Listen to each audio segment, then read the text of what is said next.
What's up, guys, and welcome back. Like I said in the last video, I was already making another one, so that is why I'm in the same shirt. It's the same day, same everything, same shop. Alright, so there's going to be a bunch of talking in this video, obviously, because I need to explain a lot of things to you guys. As you know, my best friend Rodney, he had the black second-gen long bed truck that I had made a video on a long time ago. When I stopped making YouTube videos, we actually had traded that truck for a four-wheel drive first gen. Beautiful truck. Did a bunch of stuff to it. Sadly, I didn't make a video of the truck when he had first got it and the stuff we had done to it, you know, yada yada yada. I'll include some pictures of what it looked like, because I mean, that's about all that's left is pictures. As you can tell, this doesn't have a great story, but like I said, did a bunch of stuff to it. He owned it for, I don't know, about a year or so. Just put new wheels and tires on it. Truck was beautiful, as you'll see in the pictures, or you might have already seen, depending where I put them in the video here.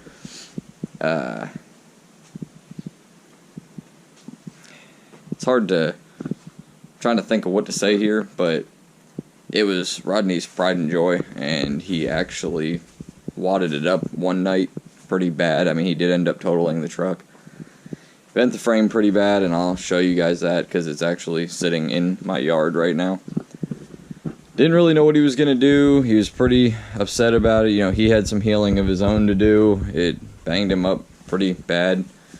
He's doing a lot better now, and he was just going to buy another truck because of how bad this one was.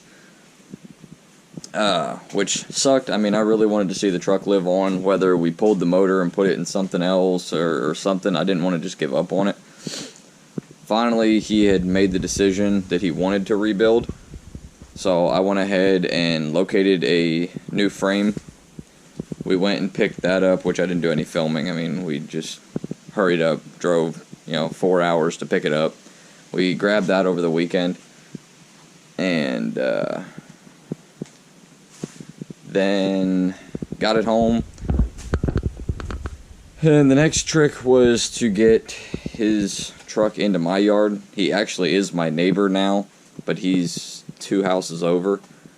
So it was a little tricky how to get a truck that obviously no longer drove from his house to my house with a house in between that he obviously could not drive through.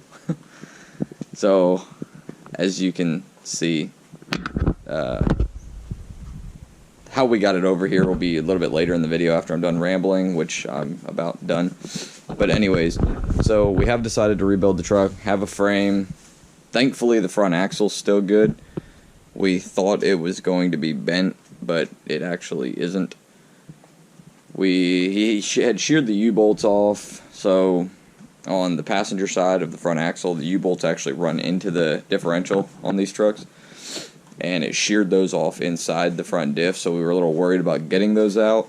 We actually did get them out yesterday, though, welded nuts on top of them, and were able to get them out, thankfully. So the front diff, whole axle, whatever, is in the truck right now. Or in the new frame, anyways. But I'll show you guys how we got it over here, and then I will show you guys what the truck looks like, what it looked like after the accident, what it looks like now, what we got going on. So enjoy the little time lapse of how we got it over here.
Alright guys, so as you can see here, this is the truck. Obviously we have the front clip of it off already. You can see the door's shot. It broke here a little bit, ain't no big deal. Popped the windshield out. Motor's good, it needs a balancer and a bell housing. Bed and everything's alright. It destroyed 3 of the wheels. He had 24x14s on it, and 1 disintegrated, nothing left but some spokes. One's got real bad rash that's basically junk, and it's got a crack in the inner side. The other one's got pieces busted out of it all over the place, and then one of them's still good. So basically, they were all a total loss. Cab's good. We're gonna reuse it. There is a spot here, as you can see, where the bed had contacted it, but that ain't no big deal. We can get that fixed. I think here shortly we're gonna be pulling the bed off, getting the rear ready, and possibly getting it out tonight so we can get it under the frame. Here's the frame. Obviously it did not look this good when we picked it up. It was in pretty good shape, not rusted through, nothing like that. It just had surface rust, so we went ahead and cleaned it up and POR 15'd it, or POR 15, whatever you want to call it. Looks pretty good now. Painted it on the easy to get to spots, and I sprayed it on the inner. It's not completely done. Obviously we have some bolts and stuff laying. As I said, the front axle's good. Or, well, looks good. We hope it's good. Got it under there. He's going to be putting new front leaves on it so we don't have it completely bolted in. He is going to order new ones because these front ones are a little flat, and it don't hurt to put new ones on it anyways. The back should be fine. It's actually got 1 more leaf than his original truck, or his original frame. Let me see if I can show you how bad the frame is with it being tarped. Let me walk over here. Okay, it might be hard to see. You probably won't be able to see. Obviously you can see it's bent right here, and this is the good side. Let's go over to the other side. Yeah, he's got it tarped right now. Maybe you can see up in there, I doubt it, but see the bell housing broke, the ear for the slave cylinder. Obviously you can tell there the frame's tweaked. But yeah, we shall rebuild. I'm gonna go ahead and start getting the bed cleaned out. As you can see, there's a whole bunch of junk and pieces of wheel and a tire and whatnot in there. So I'm gonna go ahead and start getting that cleaned out so we can get the bed popped off. Start getting some more done on this. So we'll be back shortly. Alright guys, back with a little update here. Got quite a bit done while I was waiting on Rodney to get out of work, and then he showed up, so we were able to get the bed off. Rear end is about ready to come out. All we have left, we got to take the e-brake cables loose and jack the frame up and hopefully have it over in that frame tonight. Then we'll drop the gas tank or fuel tank and walk over here. Did a couple more coats on the frame. It's starting to look, you know, like a brand new frame. Kind of hard to see, but for a frame, an old frame, 30-year-old frame, it looks pretty good. Yeah, just wanted to update you guys. Sorry, not really able to film a whole lot, just trying to hurry up and get as much done as possible quickly. But yeah, I'm gonna get back to work here. Alright guys, we're back.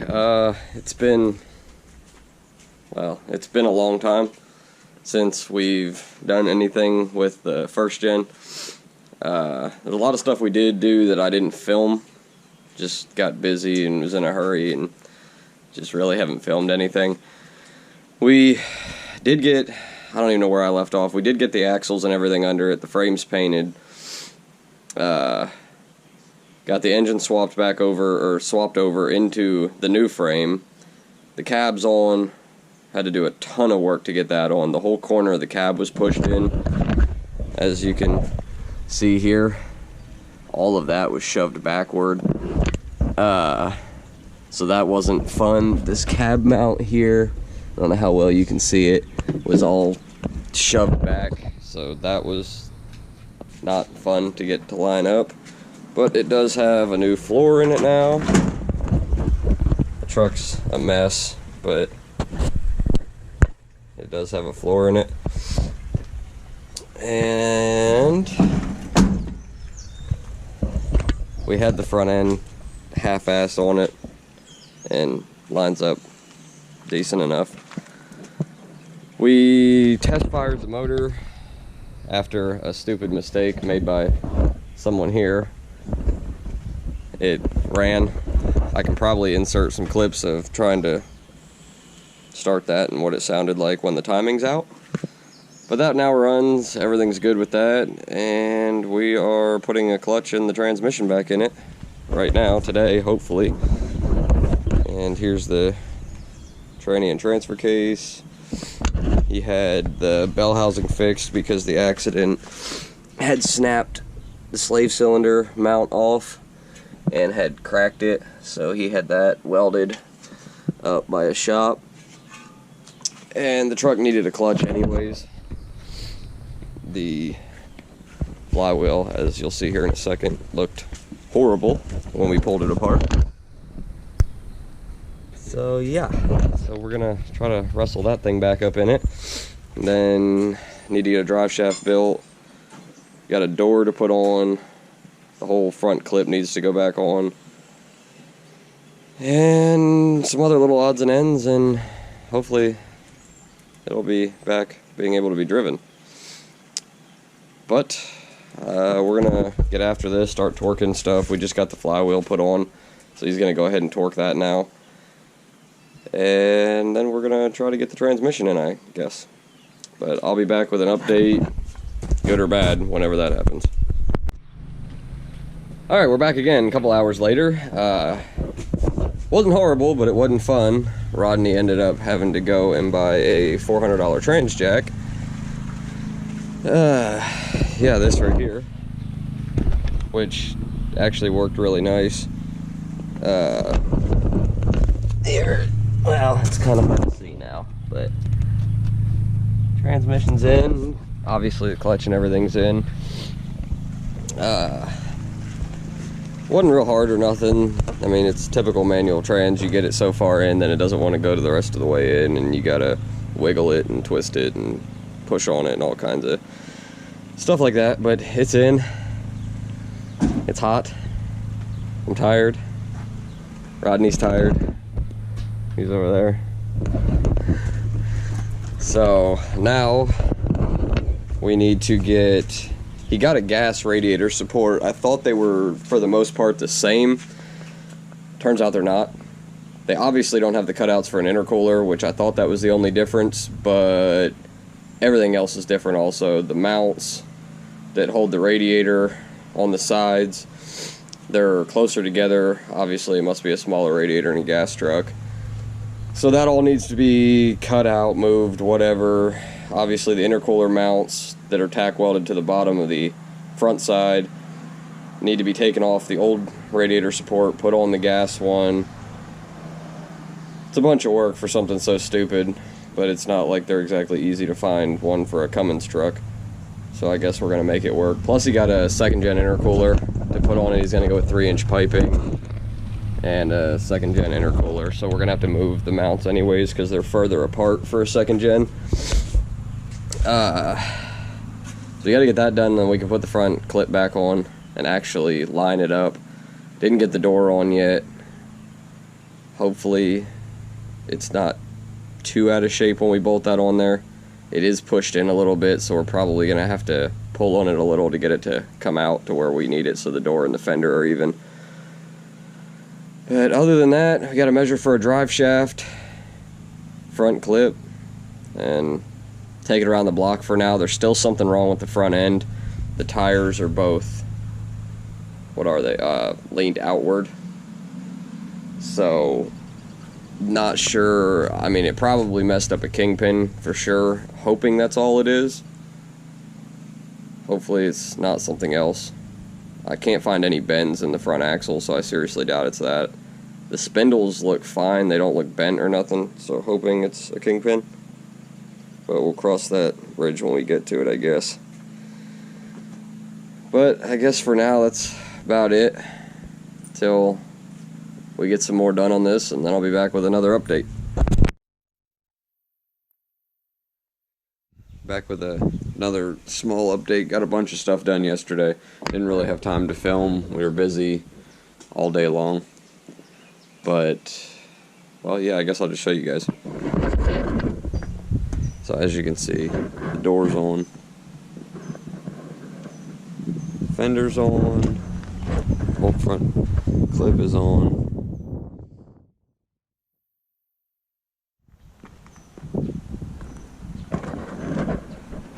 The hood's not fully mounted, but he has a real nice radiator now that I had to do a bunch of trimming for. But it's finally in there. Got to put the inner fenders in yet. For this truck being totaled with hardly any straightening, that gap isn't horrible. We're going to try to, which it's still loose, but we're going to try to close it up down here a little bit. The top isn't as bad. Floor is completely done. We started coating it last night pretty late, and I put one more coat on it now of rust preventer and like a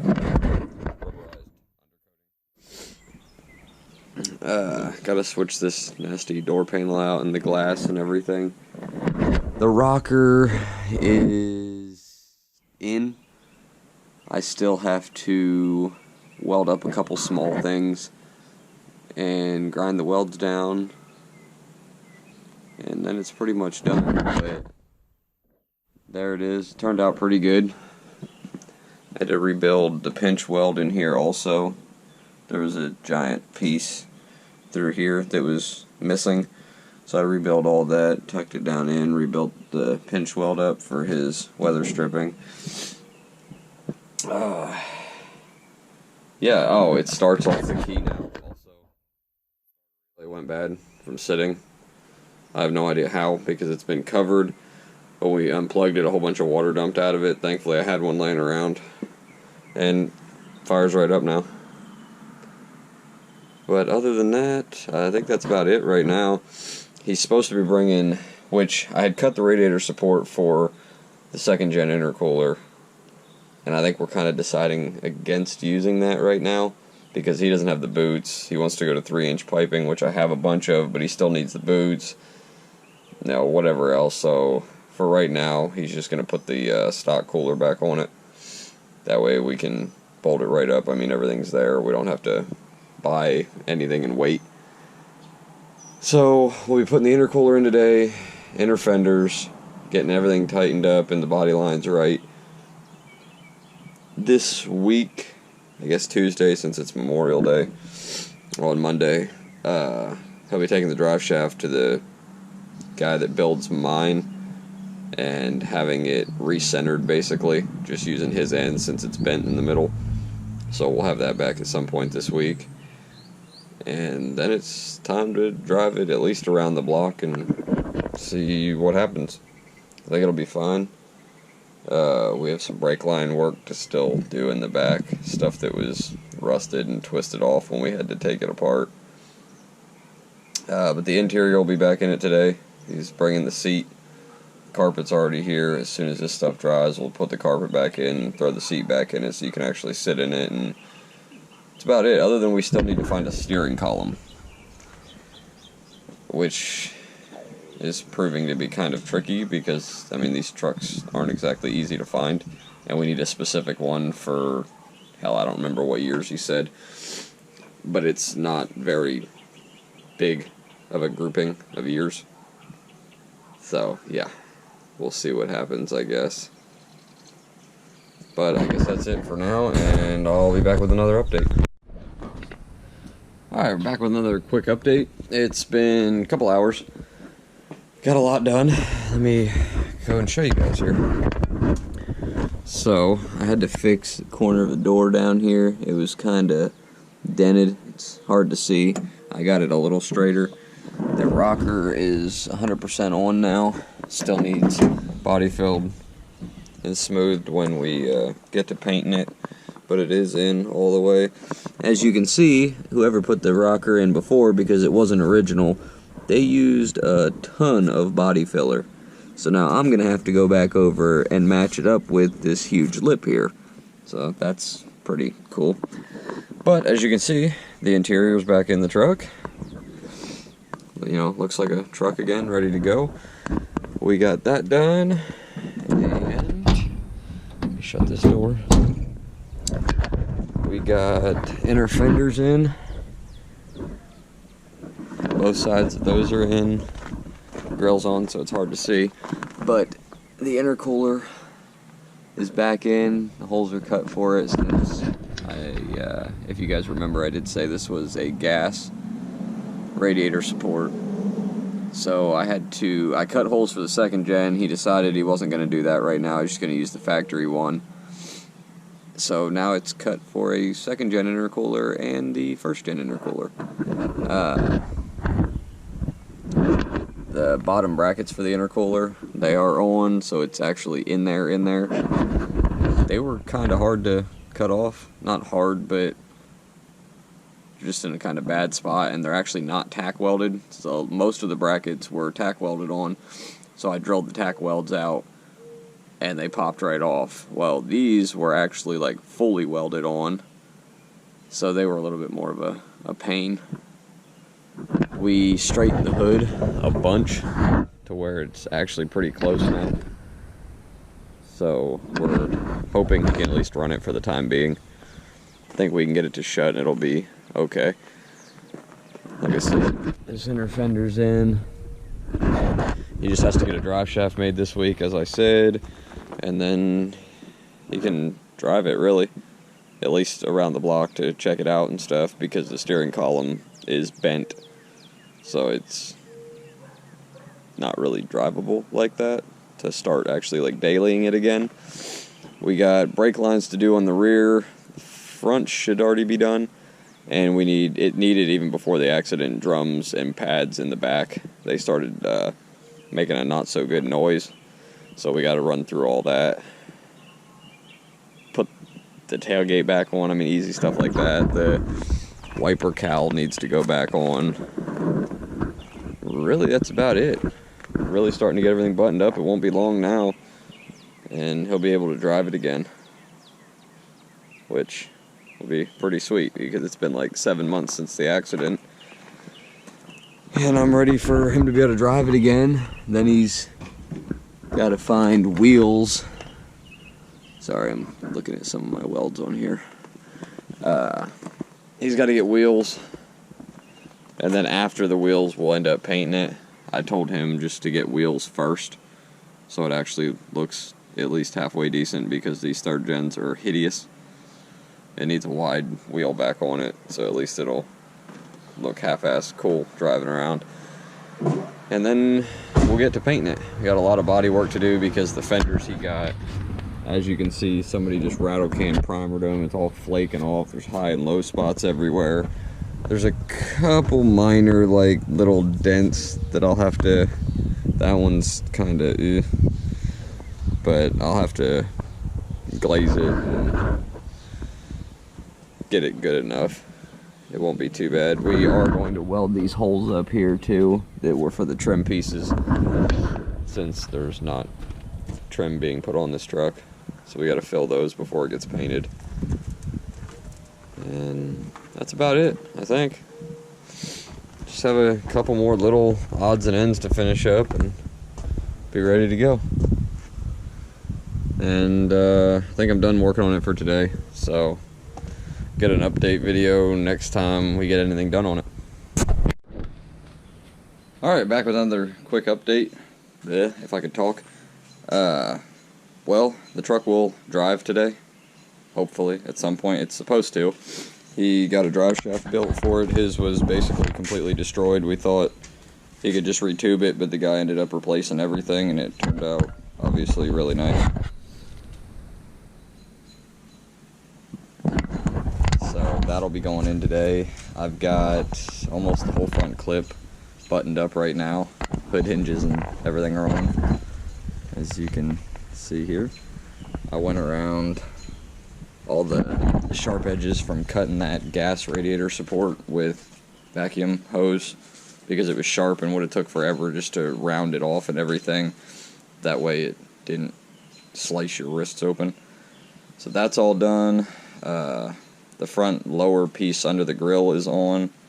Fender liners are completely in.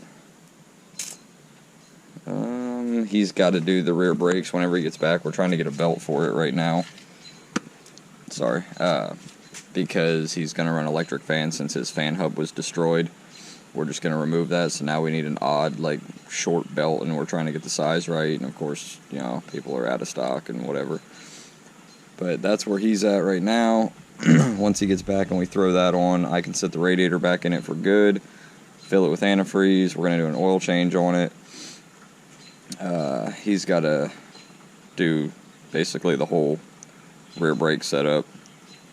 We got line and stuff because we had to remove the line off the proportioning valve, and it wouldn't come out. Of course, it twisted off. Another line twisted off, so he's going to re-flare and put the new vent / brake rubber thing, I don't know what you want to call it. It goes to the rear end. It's this right here. And there's a part number if anybody needs it for the rear. We also replaced the front one, but that one's been on for a while, so God only knows where the bag is for that to show you the part number.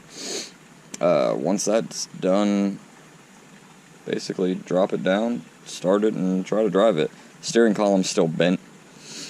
I'm hoping we can get to pulling that out today, pulling the rod out of it, and we're going to try to heat it with a torch and see if we can't bend it somewhat straight. I don't know if it's going to work.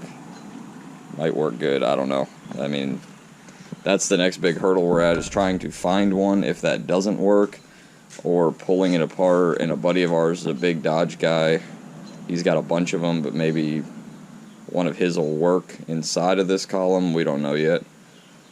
But that's really the last big thing that needs done. Gonna try to pop the front wheel off today and turn the tie rod end in to bring that wheel back into alignment, at least just for now, so it doesn't track all weird. But yeah, just wanted to come back with a quick update, and we'll be back with more, but that's what I've gotten done right now.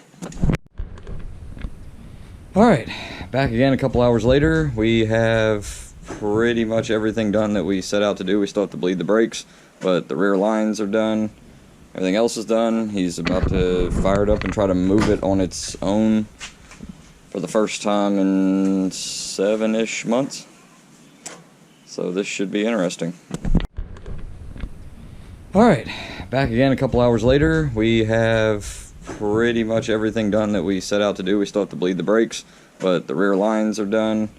Everything else is done. He's about to fire it up and try to move it on its own for the first time in 7-ish months.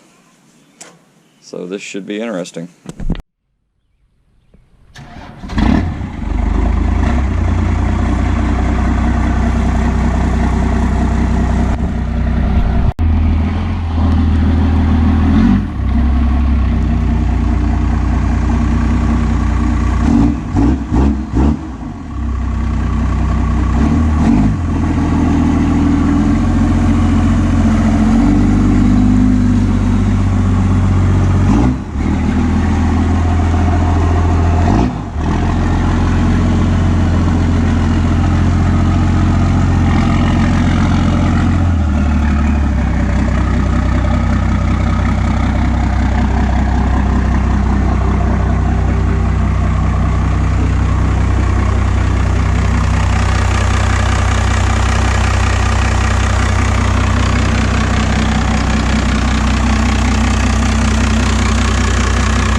Alright guys, we're back again. It's hot. It's a couple days later or whatever, we're doing the front end now. So let me spin this around. So as you can see, the whole spindle and everything's off. Actually came off pretty easy. Lockout stuff, new seal, or the new kingpin kit. We didn't really find a whole lot wrong. The bushing was broke a little.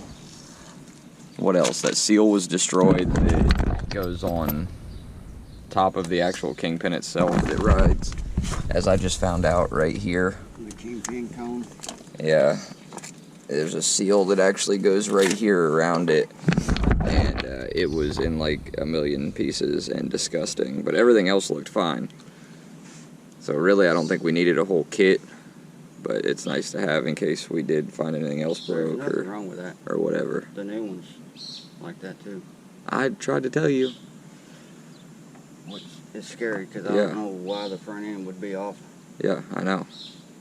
Yeah, so as you just heard, we might have issues still that we didn't know about, which is kind of scary.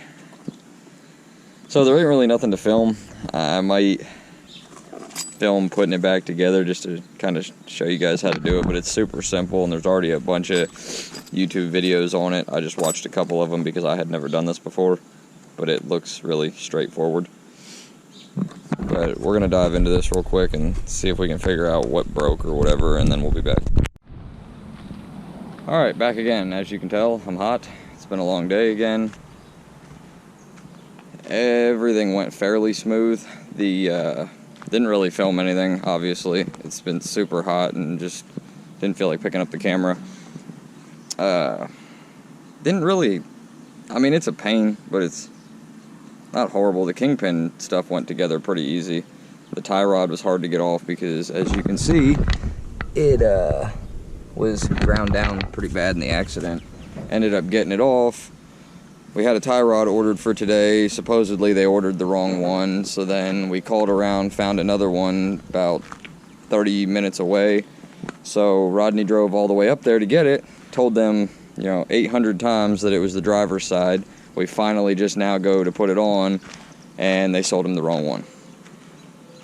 So that kind of kills us till next week sometime, because it's Saturday and nothing's really open and nobody has one. So we're putting the old one back in just for now and just gonna kind of snug it up and drive it, and now my phone's going off. But we're gonna do that and hopefully still be able to drive it tonight.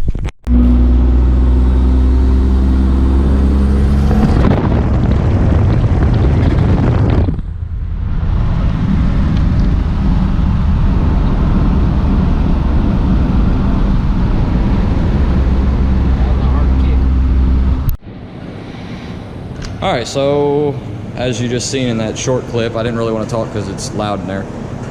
We have been driving the truck now for a little while, a couple hours or whatever. It's doing pretty good. So we're going to turn the camera around and let you guys finally see it.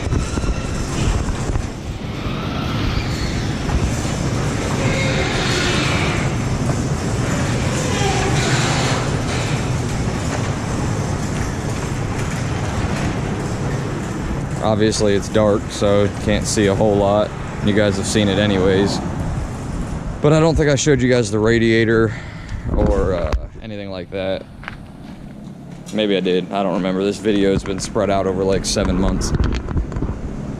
There's the huge radiator that he bought. And we don't even have a fan on it right now. We've been driving it all over town, making pulls in it, and it barely gets up to the normal mark. So we are out here at the shop when the drive shaft came out, it busted the little U-joint ear, I guess you could say, on the yoke that holds your caps on. It busted one of them off somehow, so we're just gonna kind of booger weld it. So I think it's cast iron, just to make sure the cap can't come off and the drive shaft doesn't, fall out again. Still pulling right pretty bad. We did discover, the only thing it can be is that it did bend that knuckle right at the tie rod. It's been a long day. We ended up finding a tie rod for it. The one that was ordered that was wrong actually turned out to be right. because the one he picked up was supposed to be the right one for the driver's side, but we found out that whoever put this truck together last had the whole tie rod bar that runs from side to side in the front backward. So we kept trying to find a driver's front or left front tie rod, and they wouldn't screw in because they're right hand threads and it should be left hand threads on that side. So that's why it wouldn't go in. But we ended up getting the one that they ordered and got the wrong one in. We got really lucky. Put that in. We've been driving it for a while, and it's all right. It pulls right pretty bad, but other than that, everything's pretty good. There's some still stuff we gotta bolt in, so the trans cross member isn't 100% in. There was some stuff that didn't line up, since if you remember, this frame is smaller than the original frame because it's an older frame. And 2 or 4 of the bolt holes on the cross member, there's pieces that go up to the top of the frame. There's 2 on each side, and the bolt holes aren't right. We still have to drill those and just run the bolts through. So you can kind of feel that down there sometimes. His hood is tweaked. We got it bent straight. We thought that's all that was wrong with it. Well, it's not. It's twisted. It was pushed to one side real bad, so we can't get it to close. So it is junk. That's why it doesn't have a hood on it right now.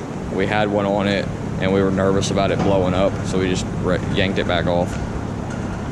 But we're gonna do that. He's greasing everything now since we did the kingpins and stuff, which are super simple, guys. I mean, it wasn't bad at all. It's a lot of work. It takes some time, but it's simple stuff.